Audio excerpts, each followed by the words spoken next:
자, 이 시간 봉독할 하나님 말씀은 사무엘하 23장 1절부터 7절까지 말씀입니다.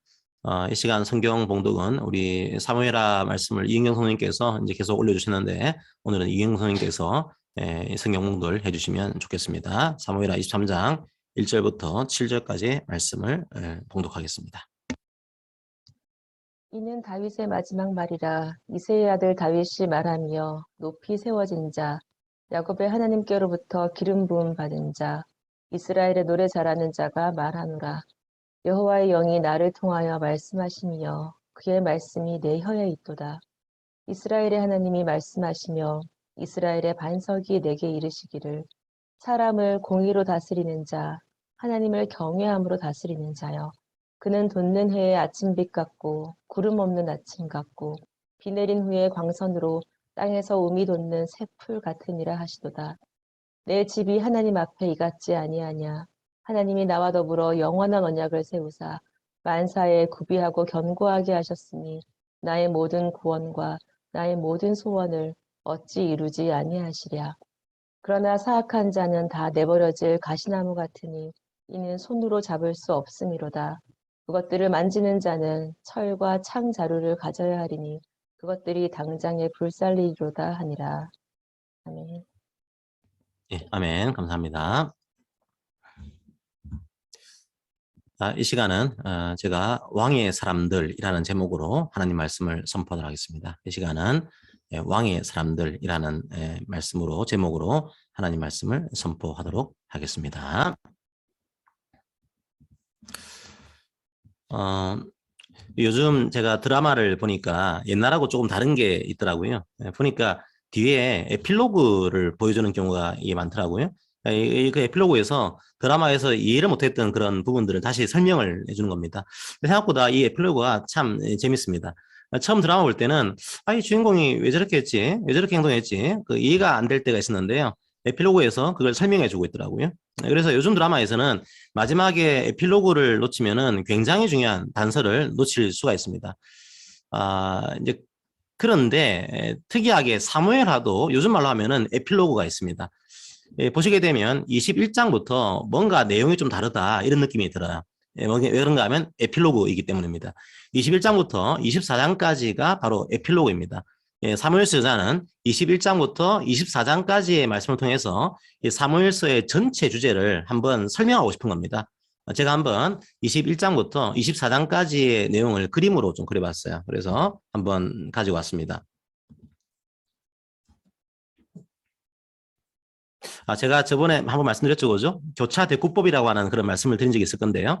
조금 이제 말이 어렵죠. 어려워서 좀 말을 바꾸겠습니다. 조금 쉬운 말로 하면은 샌드위치 구조입니다.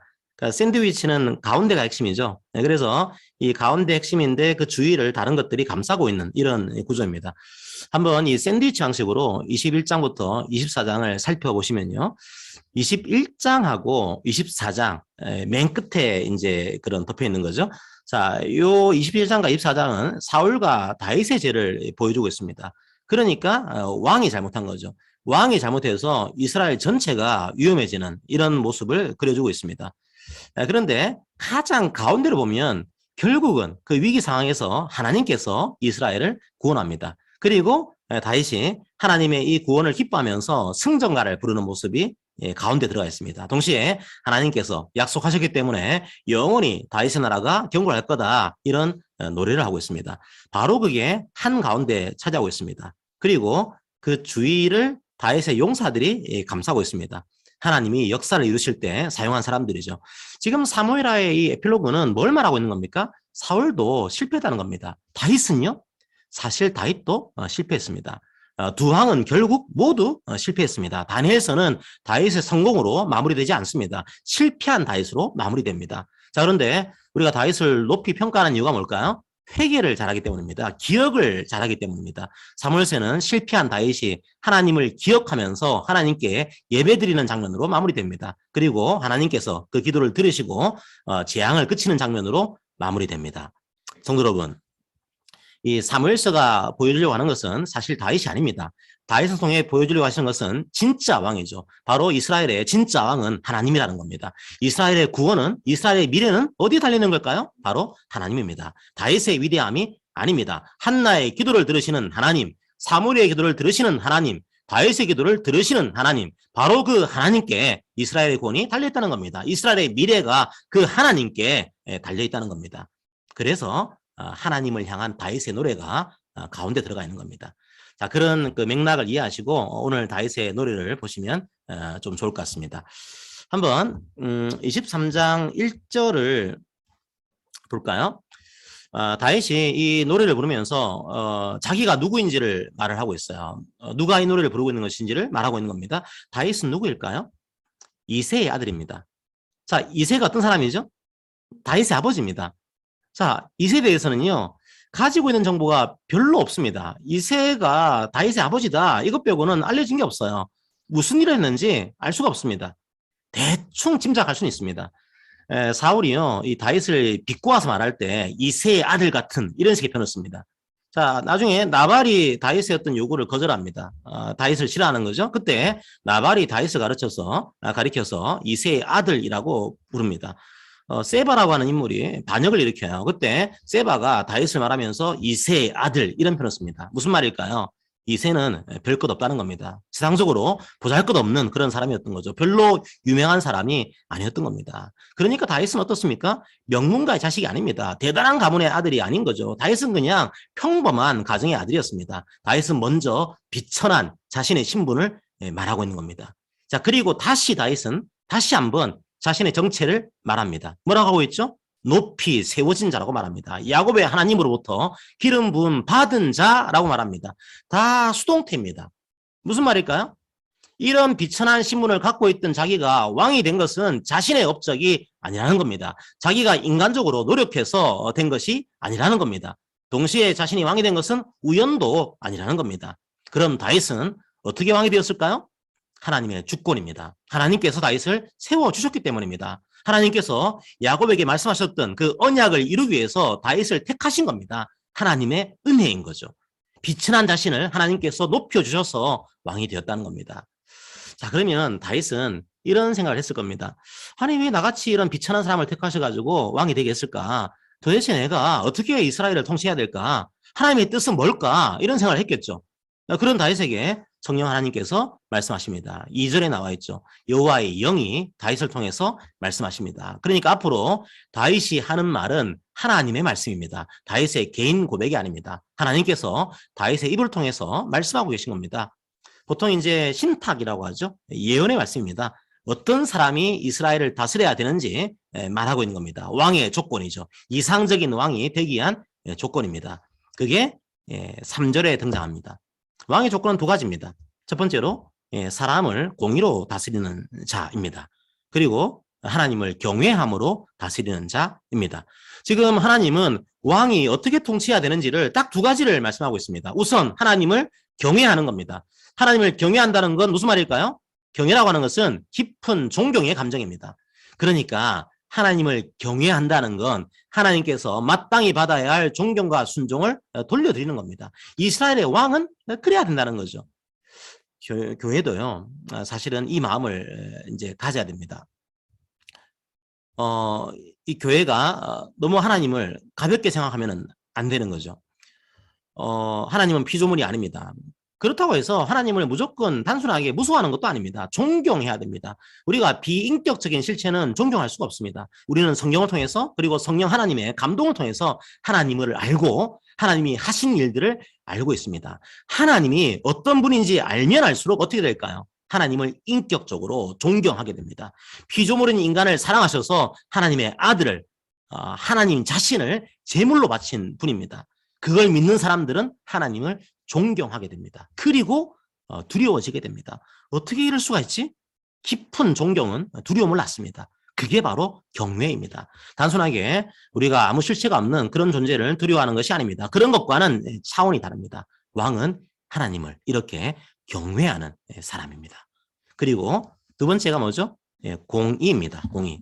여러분, 공의가 뭘까요? 많은 분들이 공의라는 말을 오해합니다. 그냥 마음에 의로움이 가득한 것 이런 뜻이 아닙니다. 자기 스스로 의롭게 사는 사람 이런 뜻이 아닙니다. 우리가 성경을 볼 때 가장 많이 오해하는 것 중에 하나가 이 공의입니다. 히브리어 성경을 보게 되면 이 공의를 제다카라고 설명하고 있어요. 그러니까 여러분들이 이 공의를 이야기해서는 히브리어 원어를 좀 이해할 필요가 있습니다. 이 제다카는요, 관계 개념입니다. 그러니까 제다카는 올바른 관계를 의미합니다. 그러니까 제다카는 하나님과 어떤 관계를 맺는가와 관련되어 있습니다. 이웃과 어떤 관계를 맺는가와 관련되어 있습니다. 여러분, 하나님과 바른 관계를 맺고 있습니까? 바로 그게 제다카입니다. 공의입니다. 하나님 말씀에 순종하는 것, 바로 그게 제다카입니다. 그냥 혼자 산에 들어가서 거룩하게 살아가는 것, 그건 공의가 아닙니다. 제다카는 관계의 개념이에요. 그리고 하나님 말씀에 순종하면 반드시 이웃을 만나게 되어 있습니다. 그러면 이웃에 대한 제다카는 무엇일까요? 율법적으로 딱딱한 개념이 아닙니다. 관계적인 개념입니다. 어렵지 않습니다. 단순합니다. 이웃을 향한 제다카는 뭘까요? 굶주리고 어려운 사람을 긍휼하게 여기는 겁니다. 이웃을 돕는 겁니다. 이웃을 무시하지 않는 겁니다. 이웃의 처지를 깊이 이해하는 겁니다. 바로 그게 제다카입니다. 그래서 이 제다카가 구약에서는 상거래를 할 때 많이 등장해요. 성경을 보시게 되면 저울이 등장하죠. 보통 제다카의 저울 이런 표현을 씁니다. 저울로 속이지 말라는 겁니다. 저울로 상대방을 속이는 것 바로 그게 불의입니다. 내가 사용하는 저울과 상대방이 사용하는 저울이 같은 것 바로 그게 제다카인 거죠. 신약에서는 이 제다카를 황금률로 설명하고 있습니다. 잘 아시는 그런 내용이게요. 남에게 대접을 받고자 하는 대로 너희도 남을 대접하라. 바로 이 정신이 제다카의 정신인 겁니다. 왕은 바로 이 제다카, 이 공의로 나라를 통치해야 되는 겁니다. 자, 그런데 하나님께서도 사람을 향해서 이런 제다카를 베푸십니다. 그게 뭘까요? 바로 그게 구원입니다. 하나님께서 우리에게 긍휼을 베푸셔서 우리를 구원하신 거죠. 자, 여기서 한 가지만 밝혀 넘어가겠습니다. 그렇다면 다윗은 이런 왕의 조건을 충족했을까요? 과연 다윗은 이런 제다카를 행사했을까요? 오늘 읽은 본문 바로 다음에 누가 등장하고 있을까요? 다윗의 용맹스러운 용사들의 이름이 등장하고 있습니다. 다윗을 충성스럽게 도왔던 용사들의 이름이 적혀 있습니다. 그런데 여러분, 이 용사들, 다윗을 충성스럽게 도왔던 이 용사들의 마지막 이름이 뭔지 아십니까? 사무엘하 23장 39절입니다. 햇사람 우리아라. 이상 총수가 37명이었더라. 충격적인 본문입니다.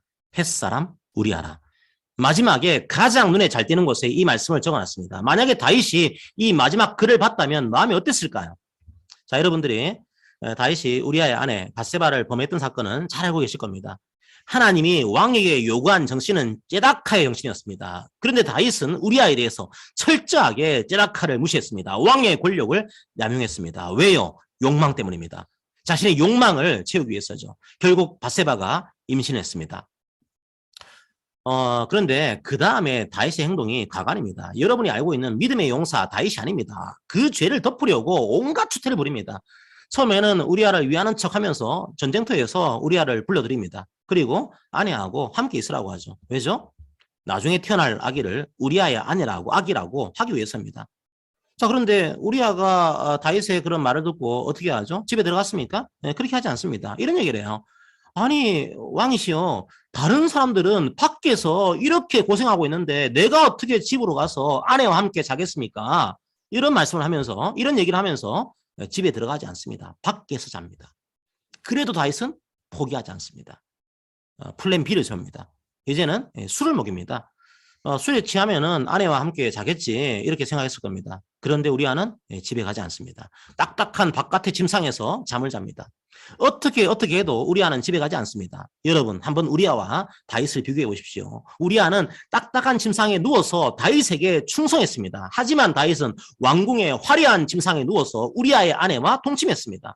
우리아는 술에 취했지만 다윗에게 충성했습니다. 하지만 다윗은 말짱한 정신으로 남의 아내와 잤습니다.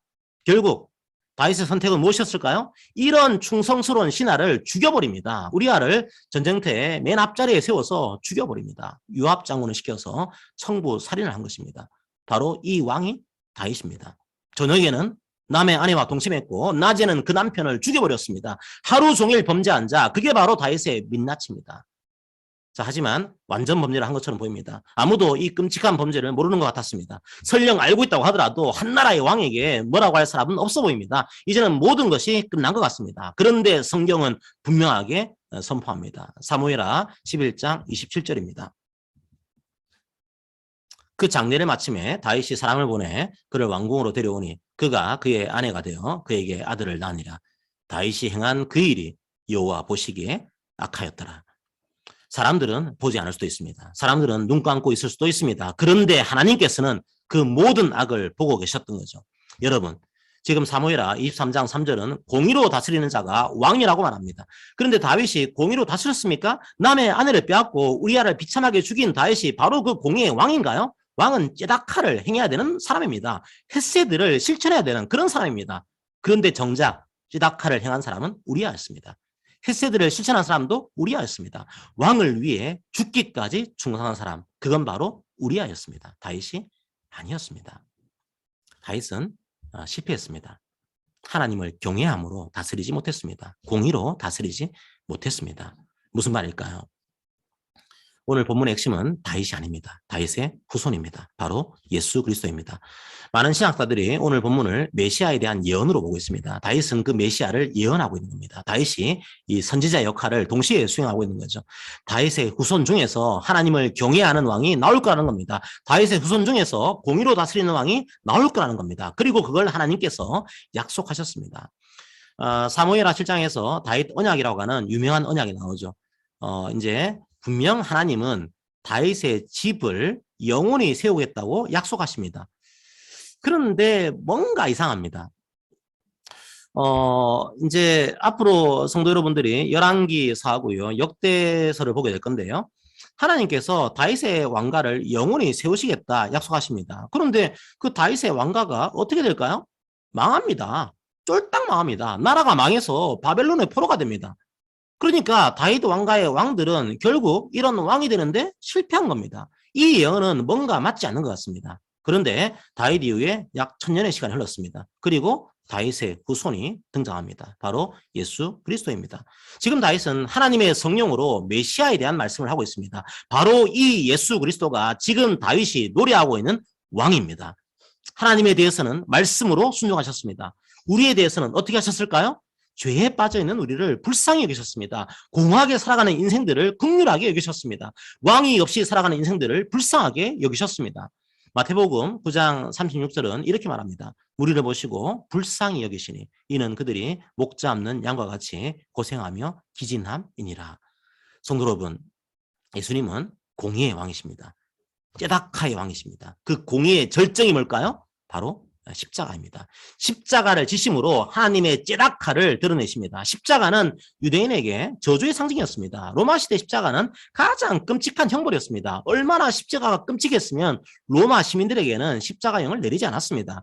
십자가형을 받을 놈, 이런 욕이 로마 사회에서 가장 심한 욕이었습니다. 바로 그게 예수 그리스도의 째다카입니다. 예수 그리스도의 공입니다. 하나님이 인간의 몸으로 오신 겁니다. 다윗과는 다릅니다. 다윗은 원래 비천한 신분이었습니다. 그런데 예수님은 아닙니다. 가장 높으신 분이 가장 낮아지신 겁니다. 바로 그게 하나님의 째다카입니다. 하나님의 헤세드인 거죠. 여러분, 그 결과는 무엇일까요? 예수 그리스도께서 공의와 경의로 통치한 결과가 무엇일까요? 십자가를 지신 결과가 무엇일까요? 왕이 통치한 결과가 무엇일까요? 예, 4절에 나오고 있습니다. 돋는 해에 아침 빛과 같습니다. 구름 없는 아침 같고 비 내린 후에 광선으로 땅에서 우미 돋는 새풀 같습니다. 무슨 말입니까? 생명입니다. 태양은 모든 만물에게 생명을 부여합니다. 그리고 회복입니다. 비는 땅을 회복시킵니다.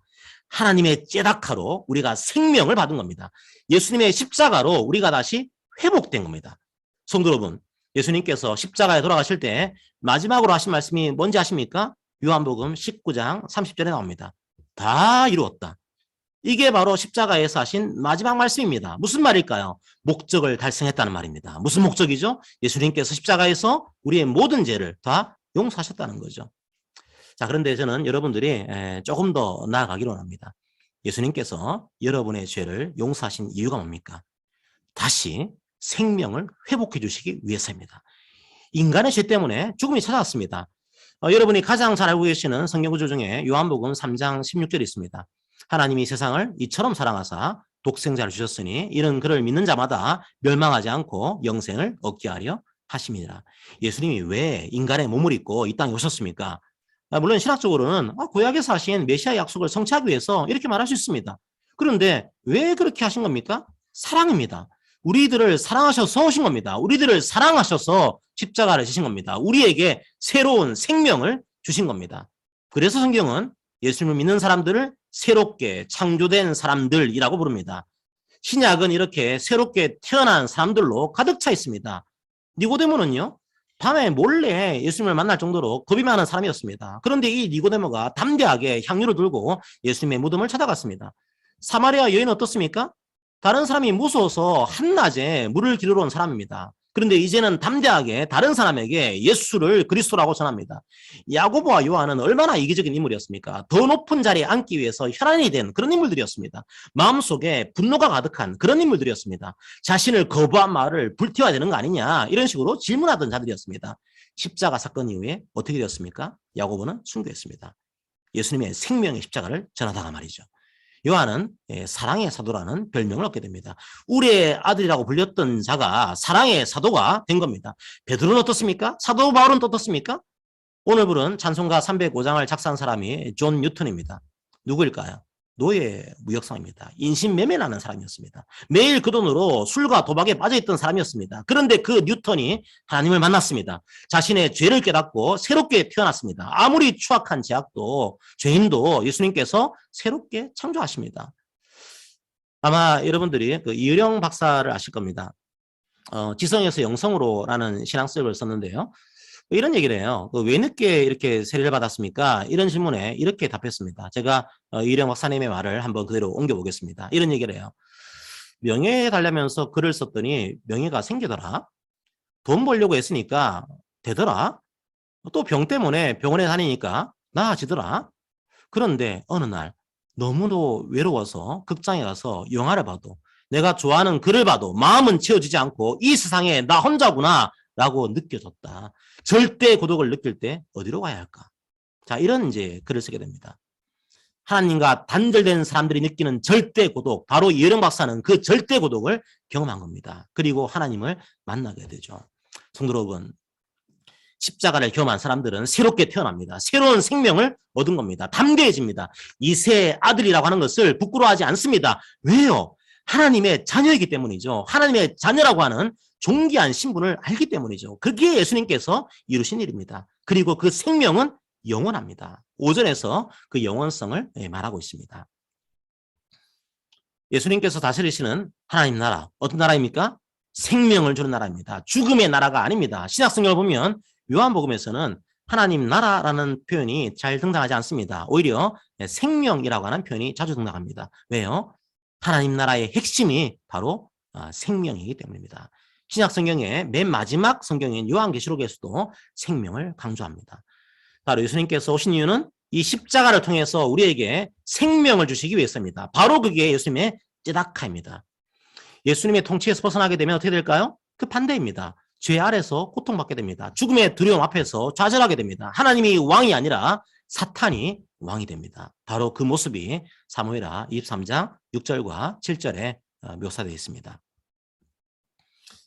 우리 모두의 삶이 이런 생명으로 가득하기를 기도합니다. 성도 여러분, 우리도 이세의 아들입니다. 뭐 하나 세상에서 내세울 것이 없는 그런 사람들입니다. 그런데 그게 부끄럽지 않습니다. 그게 어땠어요? So what? 우리는 예수님이 다스리시는 성도입니다. 왕의 사람들입니다. 그 나라의 백성입니다. 왕의 백성이라는 생각, 저는 그걸 성도의 자존감이라고 생각합니다. 여러분이 낫다는 생각, 이제는 버리셔도 됩니다. 예수님께서 십자가로 여러분을 높이셨습니다. 여러분이 비천하다는 생각, 이제는 버리셔도 됩니다. 예수님께서 십자가로 여러분을 존귀하게 하셨습니다.